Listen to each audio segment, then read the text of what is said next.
Il est la 2e année de l'Hijra. Les vents brûlants de Médine portent un décret divin qui va sceller le destin de El-Oumma pour El-F, éternité.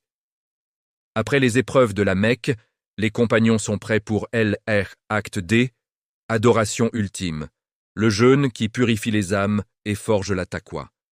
Mais Allah, dans sa sagesse infinie, ne l'a pas imposé d'un coup. Découvrez sur Lumière d'Islam cette histoire haletante, étape par étape, depuis les jeûnes volontaires jusqu'au verset sacré de la sourate Al-Baqarah.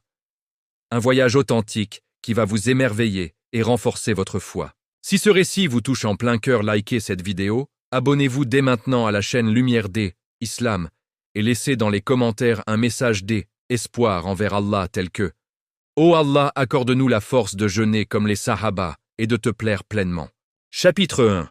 Les racines éternelles du jeûne, depuis Adam jusqu'à la Mecque. Chers frères et sœurs, bienvenue dans le premier chapitre de cette série captivante sur Lumière d'Islam. Aujourd'hui, nous remontons aux origines mêmes du jeûne, bien avant que la lune de Ramadan ne brille sur Médine. Car le siyam n'est pas une invention de l'islam. C'est une lumière divine que Allah a allumée dans le cœur de chaque nation, depuis le premier homme jusqu'au sceau des prophètes. Imaginez. Dès les premiers instants de l'humanité, Allah, dans sa sagesse infinie, a voulu que ses serviteurs apprennent à dompter leur nafs, à éteindre les feux de la convoitise, à élever leur âme au-dessus des besoins du corps. Le jeûne est devenu l'arme la plus puissante contre Shaitan, le bouclier le plus solide contre le mal, et le chemin le plus direct vers la taqwa. Les savants nous rapportent, à travers des récits authentiques et des traces laissées dans les livres sacrés antérieurs, que chaque prophète envoyé par Allah a prescrit le jeûne à sa communauté. Pas toujours de la même manière, pas toujours le même nombre de jours, pas toujours le même mois, mais toujours avec le même objectif sublime: rapprocher l'homme de son Créateur en brisant les chaînes de ses désirs. Adam alayhi salam, le père de l'humanité, aurait jeûné des jours entiers, en signe de repentance après avoir goûté à l'arbre interdit. Certains rapports mentionnent qu'il jeûnait 3 jours par mois pour se purifier et demander pardon. Nuh alayhi salam, au milieu des eaux dévastatrices du déluge, aurait maintenu le jeûne pour rester attaché à Allah alors que le monde sombrait. Ibrahim alayhi salam, l'ami intime d'Allah, jeûnait longuement, et ses descendants ont hérité de cette pratique. On rapporte même que les Hanifs, ces croyants purs avant l'islam, jeûnaient en suivant les traces d'Ibrahim. Puis vint Moussa alayhi salam. Allah lui accorda la Torah sur le mont Sinaï après 40 jours et 40 nuits de jeûne total, sans nourriture ni boisson. Ce jeûne intense était une préparation spirituelle pour recevoir la parole divine. Les Bani Israël ont continué cette tradition. Le jeûne de Hatchoura, le 10 de Muharram, commémorait le sauvetage de Moussa et de son peuple lorsqu'Allah fendit la mer et noya Pharaon. Ce jour était sacré pour eux, un jour de gratitude et de purification. Isa alayhi salam, le Messie fils de Mariam, jeûnait 40 jours consécutifs dans le désert avant de commencer sa mission. Il refusait les tentations de Shaitan en s'appuyant sur le jeûne et la prière. Les disciples du Messie ont perpétué cette pratique, et même les moines chrétiens des premiers siècles jeûnaient de longues périodes, parfois jusqu'à 40 jours. Ainsi, frères et sœurs, le jeûne n'est pas étranger à l'humanité. C'est une sunna divine inscrite dans toutes les charias. Chaque nation a reçu sa part de cette adoration, adaptée à son temps, à son épreuve, à sa capacité. Mais toutes ces prescriptions convergeaient vers un seul but: cultiver la conscience d'Allah, faire taire les appétits et préparer l'âme à rencontrer son Seigneur. Quand le prophète Muhammad sallallahu alayhi wa sallam naquit à la Mecque, il trouva une société noyée dans l'idolâtrie. Mais il trouva aussi des traces de ses anciennes pratiques. Les Qurayshites, eux-mêmes, conservaient le jeûne du jour de Ashura. Pourquoi? Parce que, selon les historiens, ils suivaient encore des bribes de l'enseignement d'Ibrahim alayhi salam. Ils couvraient la Kaaba d'un nouveau kiswa ce jour-là, et jeûnaient en signe de respect pour ce legs ancestral. Le messager d'Allah sallallahu alayhi wa sallam, même avant la révélation, jeûnait ce jour de Ashura. Il aimait cette pratique, car elle était en harmonie avec la fitra pure. Plus tard, quand la révélation descendit, il confirma et purifia cette tradition. Mais attention, à la Mecque, le jeûne n'était pas encore obligatoire sous la forme que nous connaissons. Le prophète jeûnait volontairement, parfois des jours entiers, parfois le lundi et le jeudi, parfois les 3 jours blancs, Ayam al-Bid. Il montrait l'exemple. Il préparait son cœur et son corps pour ce qui allait venir. Les premières années de la dawa à la Mecque furent marquées par la persécution, la torture, l'exil. Les musulmans n'avaient pas encore reçu l'ordre du jeûne de Ramadan, mais déjà, le jeûne volontaire forgeait leur caractère. Il leur apprenait la patience face à la faim, la soif, la douleur physique. Chaque jour de faim volontaire était une répétition générale pour les épreuves à venir. Puis vint l'hégire. Le prophète et ses compagnons quittèrent la Mecque aimée pour Médine la lumineuse. Là-bas, une nouvelle page s'ouvrait. Une page où Allah allait parachever la religion, où il allait donner à cette Oumma un jeûne unique, un mois entier, un ramadan béni, un pilier de l'islam. Mais avant cela, il allait les entraîner, les préparer, les faire grandir étape par étape. C'est là que commence vraiment notre histoire palpitante. Le jeûne n'est pas descendu du ciel comme un fardeau soudain. Non. Allah, Ar-Rahman, Ar-Rahim, a voulu que ses serviteurs l'accueillent avec amour, avec compréhension, avec force intérieure. Frères et sœurs, avez-vous ressenti la profondeur de cette sagesse? Le jeûne existait depuis Adam, mais c'est à nous, l'Umma de Muhammad sallallahu alayhi wa sallam, qu'Allah a réservé le jeûne le plus parfait, le plus complet, le plus miséricordieux. Si ce premier chapitre a déjà allumé une flamme dans votre cœur, alors montrez votre amour pour cette série. Likez la vidéo dès maintenant, abonnez-vous à Lumière d'Islam pour ne manquer aucun épisode de cette aventure spirituelle. Et laissez dans les commentaires un message d'espoir envers Allah. Par exemple, « Ô Allah, fais de nous des jeûneurs sincères, qui te craignent et te cherchent comme les prophètes avant nous. » Chapitre 2. L'arrivée à Médine. Les premiers pas du jeûne dans la nouvelle maison de l'islam. Frères et sœurs bien-aimés, bienvenue dans le 2e chapitre de cette série enflammée sur Lumière d'Islam. Nous avons vu dans le premier épisode comment le jeûne a traversé les âges, depuis Adam jusqu'au prophète, en passant par les traces laissées à la Mecque. Aujourd'hui, nous entrons dans la phase la plus décisive, l'hégire. Le prophète, sallallahu alayhi wa sallam, et ses compagnons quittent la vallée étroite de la Mecque pour la cité de lumière, Yatrib, bientôt appelée Médine. C'est ici que tout commence à changer. C'est ici qu'Allah va poser les premières pierres du jeûne obligatoire pour cette Oumma. Imaginez la scène. Après des années de persécution, de boycott, de torture, les musulmans foulent enfin une terre où ils peuvent respirer librement, prier sans crainte, construire une communauté. Mais Médine n'est pas un paradis vide. Elle est habitée par des tribus arabes, des Aous et des Khazraj, et surtout par de nombreuses communautés juives qui vivent selon leur Torah. Et ces juifs pratiquent un jeûne particulier, le jeûne du jour de Ashura, le 10 de Muharram. Le messager d'Allah sallallahu alayhi wa sallam arrive et remarque ce rituel. Il interroge les Juifs, « Pourquoi jeûnez-vous ce jour-là » Ils répondent, « C'est un jour immense. Allah a sauvé Moussa alayhi salam et les enfants d'Israël du tyran Pharaon. Il a fendu la mer pour eux et a noyé l'armée de Pharaon. Moussa jeûnait ce jour en remerciement, alors nous faisons de même. » Ces paroles touchent profondément le cœur du prophète. Il dit alors une phrase qui résonne encore dans l'histoire. « Nous avons plus de droits sur Moussa que vous. » Car il est le continuateur de tous les prophètes, le sceau de la prophétie, et Moussa et de ses frères dans la guidance. Aussitôt, il ordonne aux musulmans de jeûner le jour de Ashura, et il ajoute « Si je vis jusqu'à l'année prochaine, je jeûnerai aussi le 9e jour, le 9 Muharram, pour me différencier des Juifs. » Ce jour-là, le jeûne de Ashura devient une sunna forte dans la communauté naissante. Les compagnons l'accueillent avec joie. C'est le premier jeûne collectif prescrit après l'hégire. Mais attention, ce n'est pas encore obligatoire au sens strict. C'est hautement recommandé, presque une obligation morale pour ceux qui en ont la force, mais pas un pilier comme le deviendra Ramadan plus tard. Les Sahaba, dans leur amour pour le prophète, vont même plus loin. Ils habituent leurs enfants à ce jeûne dès le plus jeune âge.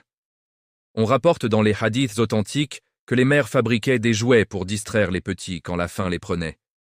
Elles leur disaient « Attends un peu, le soir arrive bientôt ».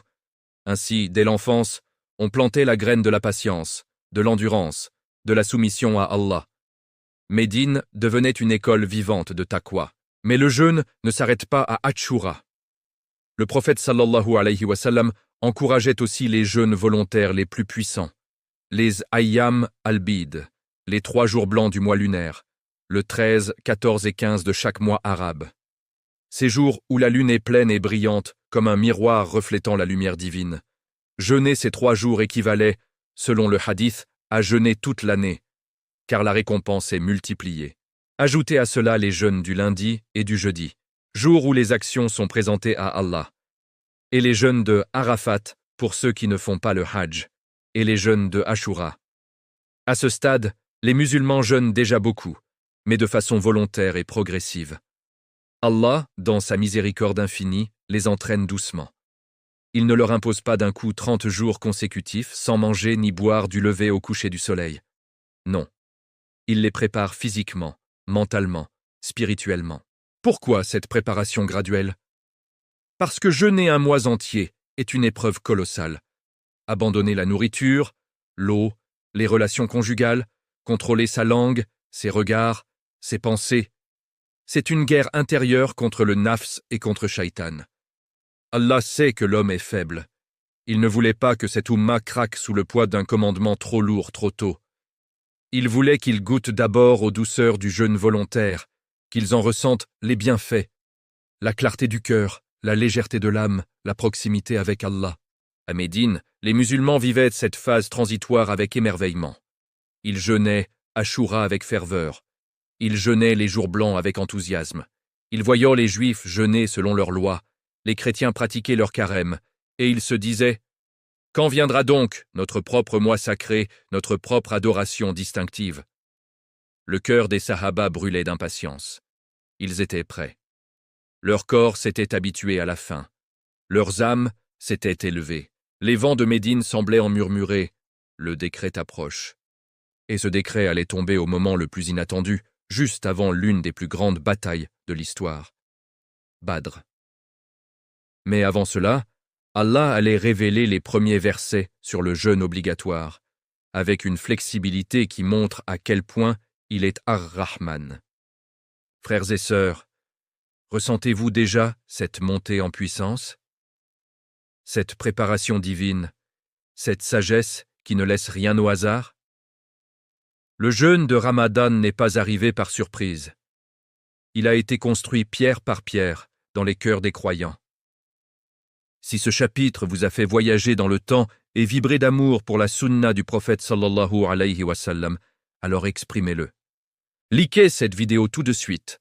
Abonnez-vous à Lumière d'Islam pour suivre chaque étape de cette histoire sacrée. Et écrivez dans les commentaires un cri d'espoir vers Allah. Par exemple, « Ô Allah, habitue nos cœurs au jeûne volontaire comme tu l'as fait pour les Sahaba, et prépare-nous à accueillir Ramadan avec la plus grande joie. » Chapitre 3. La révélation des premiers versets, la miséricorde avant la rigueur. Frères et sœurs chéris de Lumière d'Islam, nous voici au cœur du 3e chapitre, là où le ciel de Médine s'ouvre pour la première fois sur le commandement du jeûne. Nous sommes toujours en cette 2e année de l'hégire. Les cœurs des musulmans battent fort. Ils ont déjà goûté à Ashura, au jour blanc, au jeûne volontaire. Leur corps s'est habitué à la faim, leur âme s'est élevée dans la patience. Mais ils attendent encore ce mois unique, ce Ramadan qui portera le nom de la révélation elle-même. Vers la fin du mois de Chaban, alors que les tambours de la guerre de Badr commencent à gronder au loin, Jibril alayhi salam descend avec des paroles qui vont changer à jamais la vie de l'Ummah. Allah subhanahu wa ta'ala révèle les versets 183 à 185 de la sourate Al-Baqarah. Écoutez ces mots divins qui tombent comme une pluie de miséricorde. Ô vous qui avez cru, le jeûne vous est prescrit comme il a été prescrit à ceux qui étaient avant vous, afin que vous atteigniez la piété, taqwa. Al-Baqarah 183. Subhanallah! Regardez la sagesse infinie d'Allah dans ce premier verset. Il ne commence pas par un ordre sec et abrupt. Non. Il s'adresse avec tendresse. Ô vous qui avez cru! Il rappelle que ce jeûne n'est pas une nouveauté étrange, mais une pratique ancienne, partagée par les nations des prophètes précédents. Adam, Nuh, Ibrahim, Musa, Issa, tous ont jeûné. Ainsi, les musulmans se sentent immédiatement reliés à cette chaîne glorieuse de la guidance. Ils ne sont pas seuls. Ils font partie d'une grande famille prophétique. Et pourquoi ce jeûne? Afin que vous atteigniez la taqwa. La taqwa, ce mot sublime qui signifie la crainte aimante d'Allah, la conscience permanente de sa présence, la protection contre le mal, la purification du cœur. Le jeûne n'est pas une punition, ni une simple privation. C'est un outil divin pour polir l'âme, pour éteindre les flammes des passions, pour faire briller la lumière intérieure.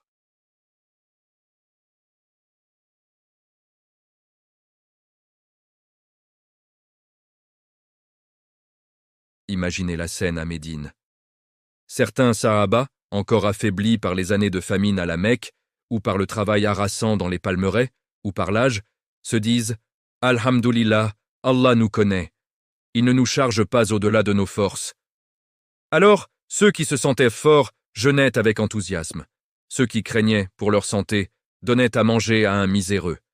Et dans les deux cas, ils accomplissaient l'ordre divin. Quelle douceur dans cette législation! Allah ne voulait pas briser ses serviteurs. Il voulait les élever progressivement.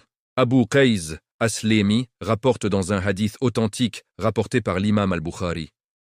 Lorsque le verset fut révélé, nous jeûnions quand nous le voulions, et quand nous ne voulions pas, nous nourrissions un pauvre à la place. Cela resta ainsi jusqu'à ce que le verset suivant soit révélé.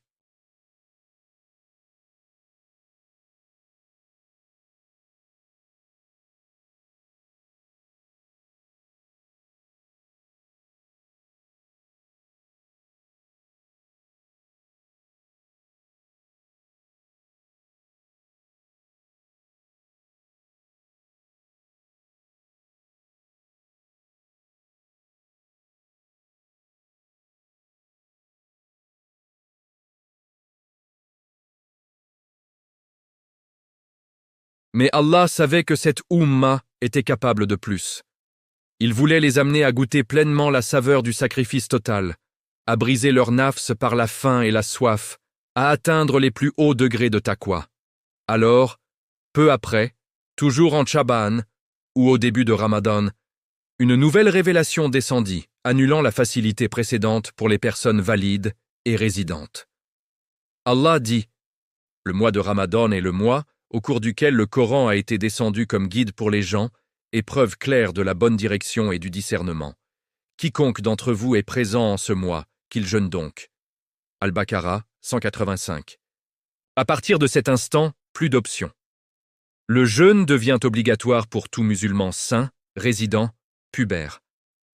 La fidya reste seulement pour les vieillards ou les malades chroniques incurables. Le jeûne de Ramadan prend sa forme définitive, complète, éternelle.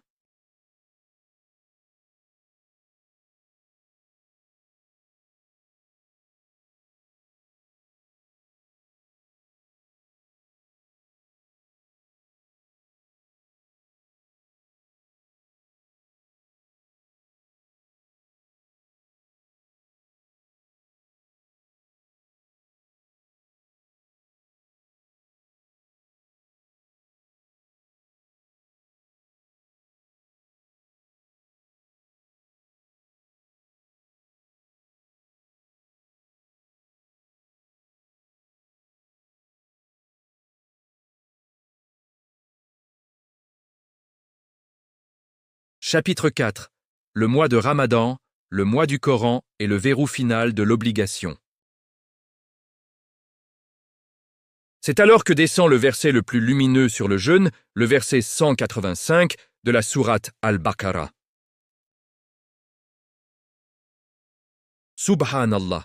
Regardez la beauté de ces mots. Allah ne dit pas simplement jeûner, il dit le mois de Ramadan. Il nomme le mois. Il le lie immédiatement à l'événement le plus grand de l'histoire humaine, la descente du Coran. Ramadan n'est pas un mois ordinaire. C'est le mois où Jibril, alayhi salam, a apporté les premiers versets à la grotte de Hira. C'est le mois où la guidance éternelle a touché la terre.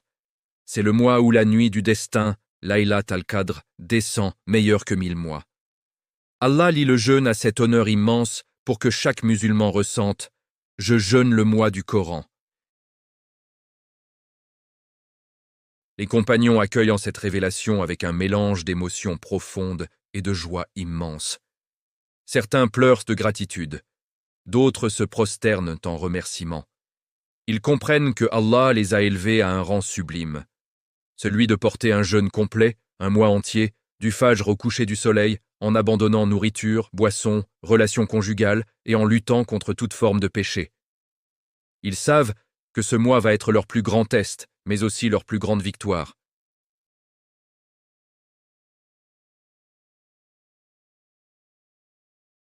C'est dans ce contexte que se produit l'un des incidents les plus émouvants de l'histoire du jeûne. Un Ansari nommé Qays ibn Sirma, ou selon d'autres narrations, un homme de la tribu des Ansar, rentre chez lui après une journée de labeur épuisant dans les palmeraies. Il est affamé, assoiffé, exténué. Il demande à sa femme « Y a-t-il de quoi rompre le jeûne ?» Elle répond « Pas encore, repose-toi un instant, je vais préparer quelque chose. » Mais la fatigue est trop forte. Il s'endort profondément. Quand sa femme revient avec la nourriture, elle le trouve endormi. Elle réalise avec tristesse, selon la règle en vigueur, il ne peut plus rien manger cette nuit-là. Ni sûr le lendemain matin. Le lendemain, Qays repart travailler sous un soleil de plomb, sans avoir avalé une miette depuis la veille. Vers midi, la faim et la soif le terrassent. Il s'évanouit au milieu des dattiers. La nouvelle parvient rapidement au prophète sallallahu alayhi wa sallam.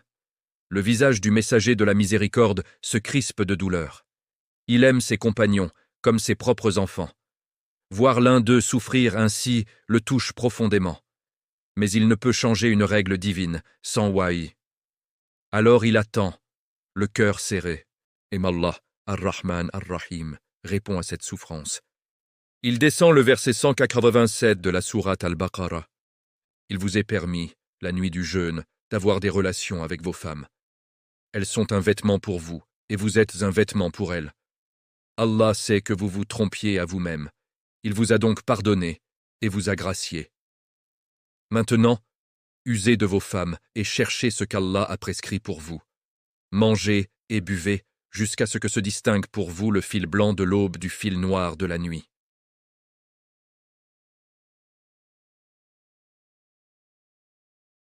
Frères et sœurs, ce passage de la rigueur à la facilité est la signature même de la charia de Muhammad sallallahu alayhi wa sallam. Allah veut pour vous la facilité. Il ne veut pas pour vous la difficulté. Si ce chapitre vous a fait ressentir la profondeur de la rahma d'Allah, qui descend vers ses serviteurs à travers les épreuves des Sahaba, alors exprimez votre reconnaissance. Chapitre 5. Le jeûne à l'épreuve du feu, Ramadan et la bataille de Badr. Frères et sœurs bien-aimés de lumière d'Islam, nous entrons dans le chapitre le plus intense et le plus héroïque de cette série. Le mois de Ramadan vient à peine d'être décrété obligatoire. Les règles se sont assouplies avec la permission du souhur et de la nuit entière pour se restaurer. Les cœurs des musulmans palpitent de gratitude et d'amour pour Allah, qui a adouci ce pilier. Mais à peine le premier Ramadan de l'islam commence-t-il, que le destin place devant cette Oumma naissante l'épreuve la plus redoutable de son histoire, la bataille de Badr. Nous sommes le 17 Ramadan de l'an 2 de l'Hégire. Le mois sacré bat son plein. Les musulmans jeûnent depuis plusieurs jours déjà. Leurs corps sont affaiblis par la faim et la soif accumulée, leurs forces diminuées par le manque de sommeil et le travail incessant. Et pourtant, les nouvelles arrivent comme un coup de tonnerre. Une caravane quraïchite riche, commandée par Abu Sufyan, approche de Médine. Le prophète sallallahu alayhi wa sallam réunit les Sahaba et leur expose la situation. Il ne s'agit pas seulement d'une opportunité matérielle, c'est une chance de défendre la vérité contre l'oppression, de protéger la jeune communauté islamique menacée d'anéantissement. Les compagnons répondent avec une ferveur qui fait trembler la terre. « Ô messager d'Allah, avance où tu veux. Nous te suivrons même jusqu'au bout du monde. » Mais le prophète sait que cette confrontation sera contre une armée bien supérieure en nombre et en armement, près de 1000 Qurayshites contre seulement 313 musulmans, mal équipés, peu armés. Et surtout, ils sont en plein jeûne de Ramadan. Imaginez la scène. Le désert brûlant, la soif qui ronge la gorge dès le milieu de la matinée, la faim qui tord les entrailles, les pieds qui s'enfoncent dans le sable chaud. Et pourtant, pas un seul sahabi ne demande « Ô messager d'Allah, Pouvons-nous rompre le jeûne pour avoir plus de force? Non, ils jeûnent, ils prient, ils se préparent au combat comme si leur vie entière dépendait de cette journée. Le prophète sallallahu alayhi wa sallam, dans sa miséricorde infinie, voit la fatigue sur les visages. Il sait que la force physique est nécessaire pour affronter l'ennemi. Alors il donne une permission claire. Celui qui veut peut rompre son jeûne pour rassembler ses forces, et il le rattrapera plus tard. Car l'islam n'est pas une religion d'extrêmes ascétiques.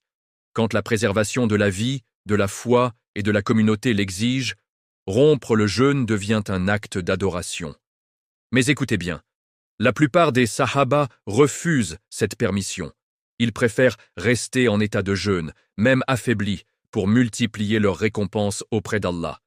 Ils disent « Nous voulons combattre en jeûnant pour que notre sacrifice soit complet ». Le jour de Badr arrive, le 17 Ramadan. Les deux armées se font face près des puits de Badr. Les musulmans sont assoiffés, épuisés, mais leur foi est un feu qui ne s'éteint pas. Le prophète prie longuement sous une hutte de branchage, levant les mains vers le ciel. « Ô Allah, accomplis ce que tu m'as promis. Ô Allah, si cette poignée de croyants périt aujourd'hui, tu ne seras plus adoré sur terre. » Et Allah répond. Il envoie la pluie qui durcit le sol pour les musulmans et l'inonde pour les Qurayshites. Il fait descendre les anges. Il jette la terreur dans les cœurs des mécréants. La bataille éclate. Les sahaba, malgré la faim et la soif, combattent comme des lions. Hamza ibn Abd al-Muttalib, Ali ibn Abi Talib, Zubayr ibn al-Awwam, ils tranchent, ils chargent, ils protègent le prophète. Et au milieu de ce chaos, ils restent en état de jeûne jusqu'au coucher du soleil. Quand l'iftar arrive enfin, ils rompent avec quelques dattes et de l'eau, puis reprennent le combat jusqu'à la victoire totale. Allah accorde aux musulmans une victoire miraculeuse. 70 Qurayshites tués, 70 prisonniers contre seulement 14 martyrs musulmans. Badr devient la preuve vivante que Ramadan n'est pas un mois de faiblesse, mais un mois de force spirituelle inégalée. Le jeûne n'affaiblit pas le croyant quand il est sincère. Au contraire, il le rend invincible par la proximité d'Allah. Cette bataille enseigne une leçon éternelle. Le jeûne de Ramadan est compatible avec le jihad, avec l'effort, avec le sacrifice suprême. Il n'est pas synonyme de paresse ou d'inactivité. Au contraire, c'est le mois où les portes du paradis s'ouvrent, où les démons sont enchaînés, où chaque bonne action est multipliée. Les Sahaba ont montré que l'on peut jeûner, combattre, vaincre et mourir en martyr, tout en restant attaché à ce pilier. Frères et sœurs, aujourd'hui encore, quand nous jeûnons Ramadan, nous héritons de cet esprit de Badr. Nous ne combattons peut-être pas avec des épées, mais nous menons le plus grand jihad, contre notre nafs, contre nos désirs, contre Shaitan qui murmure « Rompe, tu es faible ». Chaque heure de faim supportée est une victoire. Chaque regard baissé est une victoire. Chaque mot gentil au lieu de la colère est une victoire. Badr nous rappelle que Ramadan est le mois des victoires divines. Le mois où Allah renverse les rapports de force. Le mois où une poignée de croyants affamés peut triompher d'une armée arrogante. Si ce chapitre vous a fait vibrer d'admiration pour les Sahaba et d'amour pour ce mois béni, alors montrez-le. Likez cette vidéo tout de suite. Abonnez-vous à Lumière d'Islam pour ne manquer aucun épisode de cette saga spirituelle. Et laissez dans les commentaires un message d'espoir envers Allah, par exemple. Ô Allah, accorde-nous la force des combattants de Badr. Fais que notre jeûne soit un djihad accepté et une victoire sur nos passions. Chapitre 6. Les règles complètes du jeûne. Ce qui est permis, interdit et les leçons des premiers jours. Frères et sœurs de Lumière d'Islam, nous voici au chapitre 6. Là où nous plongeons dans les détails concrets qui ont façonné la pratique du jeûne telle que nous la vivons aujourd'hui. Après la révélation progressive, après la miséricorde du Suhur, après la victoire miraculeuse de Badr, les Sahaba commencent à vivre le premier Ramadan complet sous la forme finale. Le mois est en cours, les jeûnes s'enchaînent, et avec eux descendent les précisions divines qui clarifient tout. Ce qui rompt le jeûne, ce qui ne le rompt pas, ce qui est makrouh, ce qui est mustahab. Allah n'a laissé aucun vide. Il a guidé son messager sallallahu alayhi wa sallam pour expliquer chaque détail, comme un père qui enseigne à ses enfants comment marcher droit sur le sentier. D'abord, Le cadre temporel du jeûne est fixé avec une précision divine. Le jeûne commence à l'aube vraie, quand le fil blanc se distingue clairement du fil noir de la nuit. Plus de confusion avec la fausse aube. Le prophète sallallahu alayhi wa sallam insiste. Mangez et buvez jusqu'à ce que le fil blanc se distingue du fil noir, puis jeûnez jusqu'au coucher du soleil. Il encourage même à retarder le suhur le plus possible, à le prendre juste avant l'appel à la prière du Fajr, car c'est une baraka immense. Bilal appelait à la prière de nuit, et Ibn Maktoum appelait au Fajr. Le prophète disait « Continuez à manger et à boire jusqu'à ce qu'Ibn Maktoum appelle, car il n'appelle pas tant qu'il ne voit pas l'aube. » À l'autre extrémité, l'iftar est à faire dès que le soleil disparaît complètement derrière l'horizon. Le prophète sallallahu alayhi wa sallam disait « Les gens ne cesseront d'être dans le bien tant qu'ils hâteront l'iftar. » Il rompait souvent avec une date fraîche, ou deux, ou avec de l'eau. Il n'attendait pas un repas copieux. Il rompait vite pour suivre la souna, puis priait le maghrib, puis mangeait. Cette hâte à l'iftar est devenue une marque distinctive de cette oumma. Nous rompons vite, nous remercions vite, nous nous relevons vite pour la prière. Maintenant, venons-en aux actes qui rompent le jeûne intentionnellement. Le prophète a clarifié avec des exemples vivants. Manger ou boire sciemment rompt le jeûne, bien sûr. Avoir des relations conjugales pendant le jour rompt le jeûne et exige un kafara sévère. Libérer un esclave, impossible aujourd'hui. Ou jeûner 2 mois consécutifs sans interruption, ou nourrir 60 pauvres. Un jour, un homme vint au prophète en disant « Ô messager d'Allah, je suis perdu ». Il avait eu des relations avec sa femme en plein jour de Ramadan. Le prophète lui demanda « Peux-tu libérer un esclave ?» Il répondit « Non ». « Peux-tu jeûner 2 mois consécutifs ?» Non. « Peux-tu nourrir 60 pauvres ?» Non. Alors le prophète fit apporter un panier de dattes et dit « Donne cela en sadaka ». L'homme répondit « À quelqu'un plus pauvre que moi ? Par Allah, il n'y a pas de famille plus pauvre que la mienne dans toute Médine. » Le prophète sourit et dit « Va, nourris ta famille avec cela. » Cette histoire montre la miséricorde. Même dans la faute grave, Allah ouvre des portes de pardon. Les vomissements intentionnels rompent le jeûne.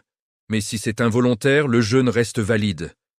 Le prophète a dit « Celui qui vomit involontairement n'a pas à rattraper, mais celui qui se fait vomir doit rattraper. » De même, le saignement abondant, comme une saignée médicale à l'époque, ne rompait pas le jeûne, contrairement à ce que pensaient certains. Le prophète jeûnait même quand on le ventousait, et les actes qui ne rompent pas. Se rincer la bouche et le nez, madmada et istenshak, est permis tant qu'on ne force pas l'eau à descendre dans la gorge. Se doucher, même plusieurs fois par jour, est permis et même recommandé en cas de forte chaleur. Se parfumer, mettre du khôl, se couper les ongles, se raser, tout cela est autorisé. Embrasser son épouse est permis tant que cela ne mène pas à l'éjaculation ou à la relation complète. Le prophète sallallahu alayhi wa sallam embrassait ses épouses en jeûnant et il disait « Le plus fort d'entre vous en maîtrise de soi est celui qui embrasse sa femme sans que cela ne le mène plus loin. » Le regard volontaire sur ce qui est interdit rompt-il le jeûne? Non, mais il diminue grandement la récompense. Le prophète a averti « Le regard est une flèche empoisonnée de Shaitan. » Le mensonge, la calomnie, les paroles obscènes, la dispute, tout cela ne rompt pas le jeûne physiquement, mais le vide de sa substance. Le prophète a dit « Celui qui ne délaisse pas le mensonge et les actes vains, Allah n'a que faire de son abandon de nourriture et de boisson. » Chaque jour de ce premier Ramadan fut une leçon vivante. Les Sahaba apprenaient sur le tas, posèrent des questions au prophète, corrigèrent leurs erreurs. Une femme vint un jour dire « Ô messager d'Allah, ma fille a été mariée récemment, et elle est très faible. Dois-je jeûner pour elle ?» Le prophète répondit « Non, la dette est sur elle, pas sur toi. » Ainsi fut établie la règle du jeûne pour les absents ou les malades. On rattrape plus tard, ou on donne la fidya si on ne peut plus rattraper. Frères et sœurs, ces règles ne sont pas de simples détails techniques. Elles sont la preuve que l'islam est une religion complète, équilibrée, miséricordieuse. Allah n'a pas laissé ses serviteurs dans le doute. Il a tout expliqué, tout facilité, tout embelli. Aujourd'hui, quand nous jeûnons, nous marchons sur les traces exactes de ces premiers jours, guidés par la sunna pure. Si ce chapitre vous a fait aimer encore plus la précision et la beauté de notre religion, alors manifestez votre joie. Likez cette vidéo dès maintenant, abonnez-vous à Lumière d'Islam pour continuer ce voyage spirituel passionnant, et laissez dans les commentaires un message d'espoir envers Allah, par exemple. Ô Allah, guide-nous à suivre parfaitement les règles de ton jeûne, purifie nos cœurs et accepte nos adorations. Chapitre 7. Les bienfaits cachés du jeûne. Ceux que les Sahaba ont découverts dans les profondeurs de Ramadan. Frères et sœurs chéris de Lumière d'Islam, nous arrivons au chapitre 7, celui qui touche au cœur même de l'adoration. Les secrets et les trésors spirituels que le jeûne de Ramadan a révélés aux premiers musulmans. Nous avons vu la révélation progressive, la miséricorde divine, la rigueur, puis la facilité, la victoire de Badr.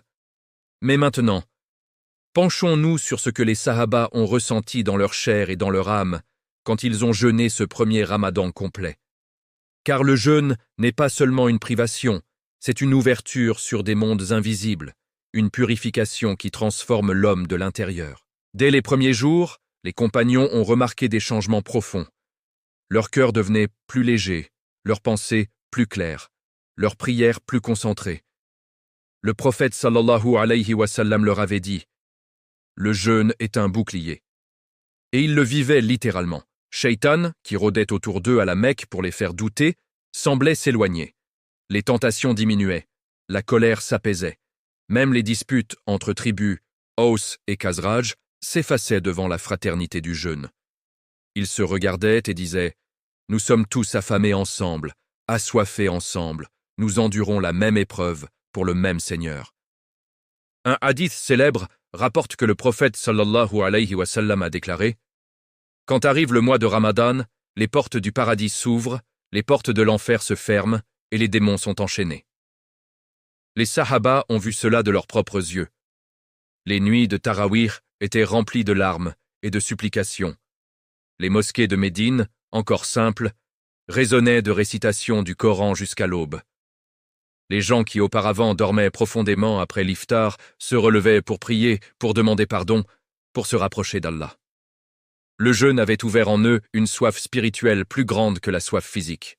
Parmi les bienfaits les plus visibles, la générosité explosive. Le prophète sallallahu alayhi wa sallam devenait plus généreux que le vent envoyé, selon le hadith. Il donnait sans compter. Les riches distribuaient leurs dattes, leur pain, leur viande. Les pauvres ne restaient jamais sans iftar. On rapporte que les Ansars ouvraient leurs maisons à tous, muhajiroun, voyageurs, orphelins. Un sahabi pouvait inviter 10, 20 personnes pour rompre le jeûne, même si sa propre famille mangeait peu. Le jeûne leur apprenait que la vraie richesse n'est pas dans ce que l'on garde, mais dans ce que l'on donne. Un autre trésor, la maîtrise de soi. Avant l'islam, beaucoup de ces hommes étaient impulsifs, colériques, prompts à la vengeance. Mais pendant Ramadan, ils apprenaient à contrôler leur langue. Le prophète leur répétait « Si l'un de vous jeûne, qu'il ne dise pas de grossièreté, qu'il ne crie pas, s'il est insulté ou provoqué, qu'il dise « Je jeûne, je jeûne ». Et ils obéissaient. Un jour, 2 hommes se disputèrent presque jusqu'à en venir aux mains. L'un d'eux se retint et dit simplement « Je jeûne ». L'autre s'arrêta net, honteux. Le jeûne devenait un frein moral plus puissant que n'importe quelle loi humaine. Les bienfaits physiques n'étaient pas absents non plus. Beaucoup de Sahaba, habitués à manger excessivement ou irrégulièrement, découvraient une santé meilleure. Leur estomac se reposait. Leur corps se purifiait. Certains qui souffraient de lourdeurs ou de maladies chroniques voyaient leurs symptômes s'atténuer. Le prophète avait dit « Jeûnez, vous serez en bonne santé. » Et ils constataient la vérité de ces paroles. Mais le plus grand secret, celui qui les émerveillait le plus, c'était Laylat al-Qadr. Le prophète leur avait révélé que cette nuit cachée dans les 10 dernières nuits de Ramadan valait mieux que 1000 mois. Alors, ils redoublèrent d'efforts. Ils cherchaient cette nuit avec ferveur. Ils passaient les nuits en prière, en dhikr, en istighfar. Aïcha radiyallahu anha demandait « Ô messager d'Allah, que dois-je dire si je la trouve ?» Il répondit « Dis, Allahumma innaka afuwun tuhibbul afwa fa'fu anni. Ô Allah, tu es celui qui pardonne beaucoup, tu aimes le pardon, alors pardonne-moi. Et les Sahaba répétaient cette invocation des milliers de fois, les larmes aux yeux, espérant que cette nuit leur effacerait tous leurs péchés passés. Dans les derniers jours de ce premier Ramadan, une atmosphère indescriptible régnait à Médine. Les visages étaient illuminés, les cœurs étaient unis. Les péchés semblaient s'évaporer comme la rosée au soleil. Les Sahaba se disaient entre eux, « Si chaque année est comme celle-ci, alors nous serons parmi les gagnants au jour du jugement. » Ils avaient compris que Ramadan n'était pas une charge, mais une fête spirituelle, un cadeau divin pour recharger l'âme, effacer les fautes, multiplier les bonnes actions au centuple. Frères et sœurs, ces bienfaits ne sont pas réservés aux Sahaba. Ils sont pour nous aussi. Chaque fois que nous jeûnons avec sincérité, nous touchons à ces mêmes trésors, la proximité d'Allah, la paix intérieure, la générosité, la maîtrise, le pardon. Ramadan reste le mois où Allah descend sa rahma comme jamais ailleurs. Si ce chapitre vous a fait désirer encore plus ardemment les nuits de Ramadan et ses secrets cachés, alors exprimez votre aspiration. Likez cette vidéo sans tarder, abonnez-vous à Lumière d'Islam pour ne manquer aucun épisode de cette série qui ravive la flamme de la foi, et laissez dans les commentaires un message d'espoir envers Allah, par exemple. Ô Allah, fais-nous goûter aux bienfaits cachés de ton jeûne, purifie-nous ce Ramadan et rapproche-nous de toi comme tu l'as fait pour les Sahaba. Chapitre 8. Les derniers jours de Ramadan, Laylat al-Qadr et la quête du pardon total. Frères et sœurs bien-aimés de Lumière d'Islam, nous touchons maintenant au chapitre le plus émouvant, le plus chargé d'espérance et de larmes. Les 10 derniers jours de Ramadan, ces jours où le prophète sallallahu alayhi wa sallam devenait un autre homme, où la miséricorde d'Allah descendait comme une pluie torrentielle, où chaque musulman pouvait espérer effacer son passé et repartir pur comme au jour de sa naissance. Nous sommes toujours dans ce premier Ramadan de l'Islam, l'an 2 de l'Hégire, mais les leçons valent pour tous les temps. Dès que le 10e jour de Ramadan arrivait, le messager d'Allah changeait radicalement. Il réveillait sa famille la nuit entière. Il serrait sa ceinture, expression qui signifie qu'il redoublait d'efforts comme un homme qui se prépare à un combat décisif. Il passait les nuits en prière, en dhikr, en istighfar, et encourageait les Sahaba à faire de même.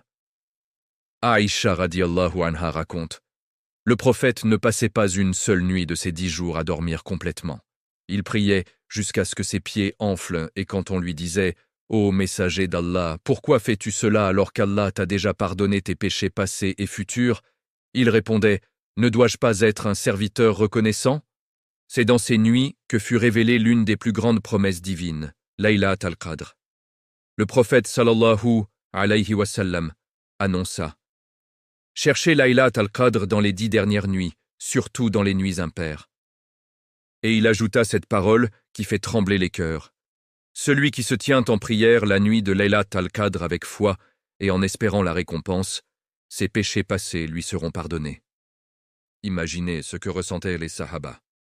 Beaucoup avaient commis des erreurs avant l'islam, idolâtrie, guerre tribale, injustice, mensonge.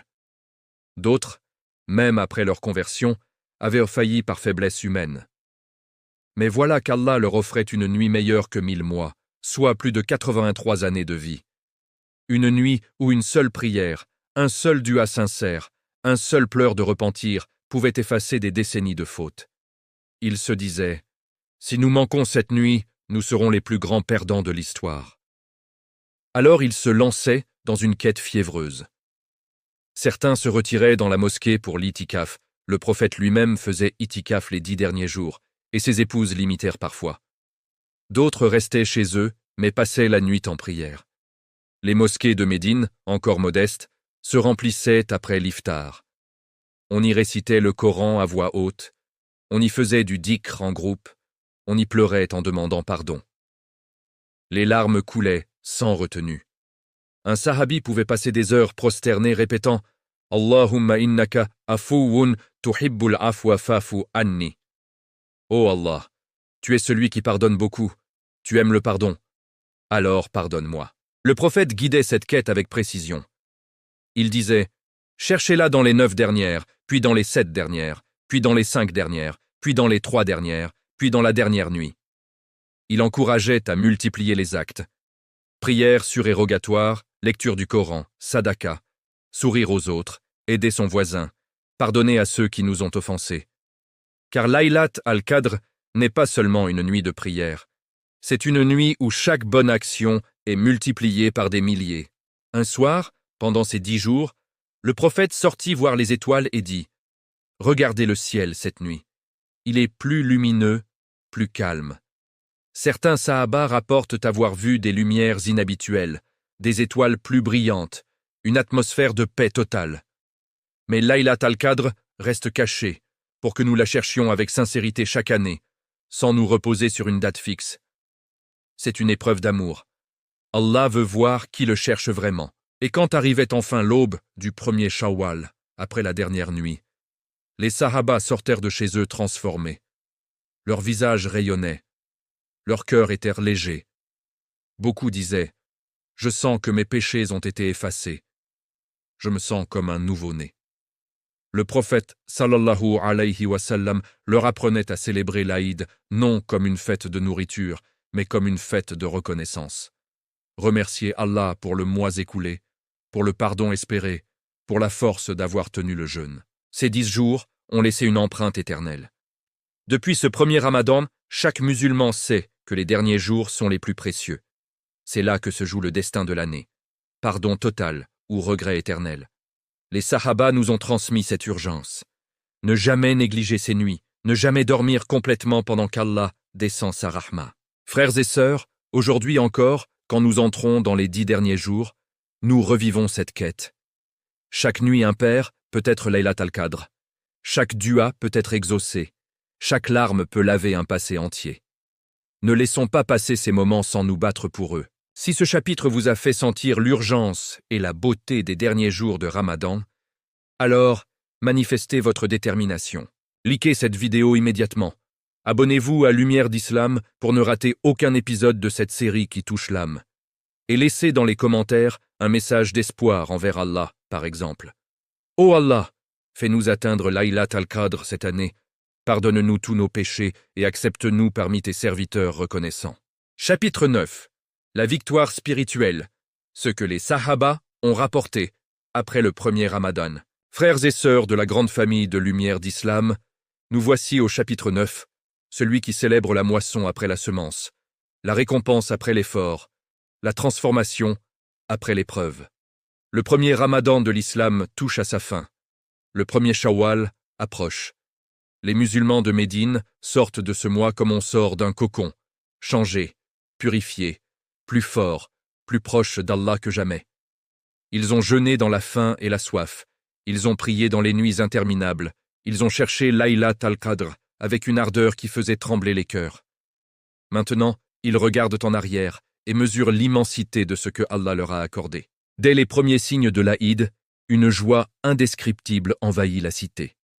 Le prophète sallallahu alayhi wa sallam ordonne aux musulmans de se laver, de mettre leurs plus beaux habits, de parfumer leur corps. Les femmes sortent voilées mais rayonnantes, les enfants courent en riant, les hommes se serrent la main en disant « Taqabbal Allahu minna wa minkum » qu'Allah accepte de nous et de vous. C'est la première Eid al-Fitr de l'histoire islamique. Pas de feux d'artifice, pas de repas extravagants, mais une gratitude profonde, une reconnaissance sincère. Les Sahaba se réunissent pour la prière de l'Aïd en plein air, sur le Musalla, un espace vaste hors de la mosquée. Le prophète monte sur une petite élévation faite de branchages et prononce le takbir. Puis il prononce un sermon qui reste gravé dans les mémoires. Il rappelle la grandeur du mois écoulé, la descente du Coran, la victoire sur Shaitan, le pardon accordé aux jeûneurs sincères. Il dit « Celui qui jeûne Ramadan avec foi et en espérant la récompense, ses péchés passés lui sont pardonnés. » Et il ajoute « Ô Allah, fais que ce mois ne soit pas le dernier pour eux, mais le premier d'une longue série d'années de jeûne et d'obéissance. » Après la prière, les musulmans s'embrassent, se congratulent, partagent des dattes et du lait. Mais ce qui frappe le plus, c'est le changement visible sur les visages. Abu Bakr radiyallahu anhu dit à un groupe de muhajiroun « Avant Ramadan, je sentais mon cœur lourd de soucis. Aujourd'hui, il est léger comme une plume. » Umar ibn al-Khattab radiyallahu anhu confie: J'ai appris à dominer ma colère comme jamais. Ce mois m'a enseigné que la vraie force n'est pas dans les muscles, mais dans la patience. Ali ibn Abi Talib radiyallahu anhu raconte: J'ai vu des anges descendre pendant Laylat al-Qadr. J'ai senti une paix que je n'avais jamais connue. Les femmes aussi témoignent. Aïcha radiyallahu anha dit: Nous jeûnions avec le prophète, et il nous réveillait la nuit pour prier. Parfois nous pleurions tellement que nos vêtements étaient mouillés. Ce ramadan nous a fait goûter au vrai bonheur, celui d'être pardonné. Fatima radiyallahu anha, la fille du prophète, ajoute: Mon père nous disait que chaque larme versée en dua pendant ces nuits vaut plus que le monde entier. Même les plus humbles ressentent cette victoire. Un Ansari pauvre raconte: Je n'avais rien à donner en sadaka, alors j'ai donné mon sourire, mon aide à mon voisin, mon silence face à la provocation. Allah a accepté cela comme si j'avais donné de l'or. Un autre sahabi, qui avait commis des fautes graves avant l'islam, dit en pleurant: Je suis entré dans Ramadan comme un criminel, j'en sors comme un homme neuf. Allah m'a lavé. Le prophète sallallahu alayhi wa sallam, voyant cette transformation collective, sourit et dit: Ô Allah, bénis cette Ummah. Fais que chaque Ramadan soit pour eux une occasion de renaissance. Il encourage à continuer les bonnes habitudes, ne pas abandonner les tarawih, ne pas cesser les duas, ne pas relâcher la générosité. Car la vraie victoire n'est pas de finir le mois, mais de prolonger ses fruits toute l'année. Les savants rapportent que ce premier Ramadan a marqué un tournant. La communauté de Médine est devenue plus unie, plus pieuse, plus généreuse. Les conversions se multiplient. Des juifs et des polythéistes voient ce changement et disent: Leur religion doit être vraie, car elle transforme les cœurs. Même les ennemis de l'extérieur commencent à craindre cette force spirituelle naissante. Frères et sœurs, ce que les Sahaba ont vécu n'est pas perdu. Chaque Ramadan nous offre la même occasion. Sortir vainqueur de nos propres batailles intérieures, pardonne de nos fautes, élevé dans les degrés du paradis. Ce mois n'est pas une parenthèse. C'est un tremplin vers une vie entière d'obéissance et de proximité avec Allah. Si ce chapitre vous a rempli d'espoir et d'envie de vivre vos propres victoires spirituelles, alors montrez votre gratitude. Likez cette vidéo tout de suite. Abonnez-vous à Lumière d'Islam pour ne manquer aucun épisode de cette série qui ravive la foi et l'amour d'Allah. Et laissez dans les commentaires un message d'espoir envers Allah, par exemple. Ô Allah, fais de chaque Ramadan une victoire pour moi. Pardonne mes péchés, transforme mon cœur et accepte-moi parmi tes serviteurs victorieux. Chapitre 10. L'héritage éternel, Ramadan pour les siècles à venir, est notre promesse aujourd'hui. Frères et sœurs bien-aimés de Lumière d'Islam, nous voici arrivés au 10e et dernier chapitre de cette série qui a fait vibrer nos cœurs pendant ces longs moments ensemble. Ce premier Ramadan de l'an 2 de l'Hégire n'était pas seulement un mois pour les Sahaba. C'était le modèle, le sceau, le cadeau divin offert à toute l'Ummah jusqu'au jour du jugement. Ce que les compagnons ont vécu dans la poussière de Médine, dans la faim, les larmes, les prières interminables et la victoire de Badr, nous le revivons chaque année quand la lune de Ramadan apparaît. Mais avons-nous vraiment saisi la profondeur de cet héritage? Sommes-nous dignes de ceux qui l'ont reçu les premiers? Après l'Aïd, les Sahaba ne sont pas retournés à leur vie d'avant comme si de rien n'était, non. Le jeûne les avait marqués au fer rouge de la taqwa. Ils continuaient à jeûner les lundis et jeudis, les jours blancs, Ashura avec plus de ferveur. Ils se levèrent la nuit pour prier même hors Ramadan. Ils donnaient plus en sadaqa, ils surveillaient leur langue comme jamais. Le prophète sallallahu alayhi wa sallam leur répétait sans cesse: Le jeûne de Ramadan est une école. Si vous en sortez sans rien changer, vous avez perdu le plus grand trésor. Et ils ont écouté. Ils ont transmis. Regardez l'histoire qui suit. Après Badr, vint Uhud, la tranchée, Khaybar, la conquête de la Mecque, Hunayn. À chaque bataille, à chaque épreuve, les musulmans portaient en eux l'esprit de ce premier Ramadan. Ils jeûnaient volontairement avant les combats pour se rapprocher d'Allah. Ils pardonnaient à leurs ennemis en se souvenant de la miséricorde divine qui leur avait été accordée. Quand le prophète est entré à la Mecque victorieux, il n'a pas cherché vengeance. Il a pardonné, comme Allah pardonne aux jeûneurs repentants. Cet esprit de pardon, de patience, de générosité est né dans les nuits de ce Ramadan béni. Les générations suivantes ont hérité de cette flamme. Les tabi'in, les tabi'at tabi'in, les imams comme Abu Hanifa, Malik, Ash-Shafi'i, Ahmad, tous ont grandi en entendant les récits de ce premier mois sacré. Ils ont écrit des livres sur les mérites du jeûne, sur la façon de le vivre avec sincérité. Des siècles plus tard, des savants comme Ibn Qayyim, Ibn Rajab, Al-Ghazali ont pleuré en décrivant la grandeur de Laylat al-Qadr et la perte immense pour celui qui la néglige. Aujourd'hui encore, dans chaque coin du monde musulman, quand l'adhan du Fajr retentit en Ramadan, c'est l'écho de la voix du prophète sallallahu alayhi wa sallam qui résonne dans les cœurs. Mes frères et sœurs, cet héritage n'est pas figé dans le passé, il est vivant, il nous attend. Chaque Ramadan est une nouvelle chance de revivre ce que les Sahaba ont vécu. Nous n'avons pas vu Jibril descendre avec les versets. Nous n'avons pas combattu à Badr, nous n'avons pas cherché Laylat al-Qadr aux côtés du prophète. Mais Allah nous a donné exactement la même opportunité. Un mois où les portes du paradis s'ouvrent, où les chaînes de Shaitan se brisent, où chaque bonne action est multipliée, où le repentir est accepté avec une générosité infinie. Aujourd'hui, en 2026 ou dans n'importe quelle année, quand nous jeûnons, nous sommes les héritiers directs de ce premier Ramadan. Nous jeûnons le même mois du Coran. Nous rompons le jeûne avec les mêmes dates et la même eau. Nous récitons les mêmes versets. Nous répétons les mêmes duas. Allahumma innaka afuwun tuhibbul afwa fa'fu anni. Nous pouvons encore atteindre les mêmes degrés, effacer les mêmes péchés, gagner les mêmes récompenses. Rien n'a changé dans la rahma d'Allah. Ce qui change, c'est nous, notre sincérité, notre effort, notre amour pour ce mois. Alors posons-nous la question. Que ferons-nous de ce cadeau cette année? Allons-nous répéter les erreurs du passé? Allons-nous laisser passer Laylat al-Qadr en dormant ou en scrollant sur nos téléphones?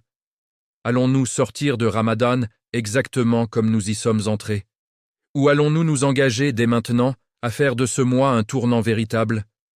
Promettons à Allah, nous protégerons nos regards, nous contrôlerons nos langues, nous multiplierons les duas, nous aiderons les pauvres, nous pardonnerons à ceux qui nous ont blessés, nous nous lèverons la nuit pour le chercher.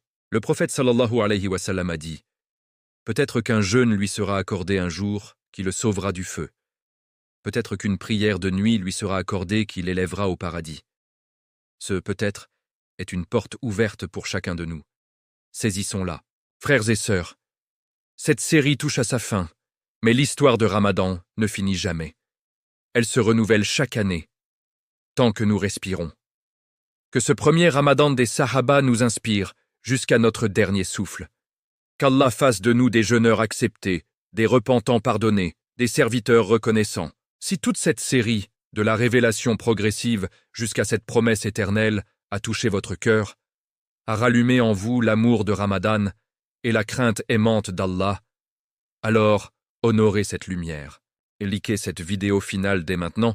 Abonnez-vous à Lumière d'Islam pour ne manquer aucune nouvelle série qui ravive la foi et raconte l'histoire glorieuse de notre Ummah. Et laissez dans les commentaires un message d'espoir et d'engagement envers Allah. Par exemple, « Ô Allah, fais de chaque Ramadan une renaissance pour moi, pardonne-moi, rapproche-moi de toi et fais-moi mourir sur la foi pure comme les Sahaba. » Qu'Allah accepte nos jeûnes, nos prières, nos larmes, qu'il nous réunisse avec le prophète sallallahu alayhi wa sallam au paradis. Amin. À bientôt pour de nouvelles aventures spirituelles sur Lumière d'Islam. Inch'Allah. Barakallahu fikum.